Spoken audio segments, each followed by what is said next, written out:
पंढरपूरमध्ये सिलेंडरसाठी महिलांनी लांबच लांब रांगा लागल्याचं दृश्य आहे। बुकिंग करूनही 8 दिवसांपासून सिलेंडर न मिळाल्यामुळे महिलांनी संताप व्यक्त केलाय। गॅस वितरकांनी गॅस संपल्याचे बोर्ड लावल्यानंतर नागरिकांनी गॅस केंद्रासमोर सकाळपासूनच रांगा लावल्यात आणि गॅस मिळत नसल्यामुळे सण कसे साजरे करायचे असा प्रश्न महिलांनी उपस्थित केलाय।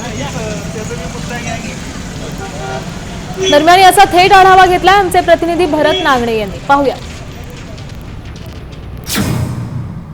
गुढीपाडवा आणि रमजान ईद सध्या तोंडावर असताना पंढरपूर शहरामध्ये गॅसचा तुटवडा मोठ्या प्रमाणावरती जाणवू लागलेला आहे। आज आपण बघतोय की पंढरपुरातील मेन गॅस वितरकाच्या या ठिकाणी पाहतोय की गॅस शिल्लक नाही असा मोठा बोर्ड लावलेला आहे। गुढीपाडवा आता 2 दिवसावर आला, आम्ही काय करायचं? गॅस नाही, कधी मिळणार? काय सकाळपासून उभा आहे तरी पण काय आलं सुद्धा नाही।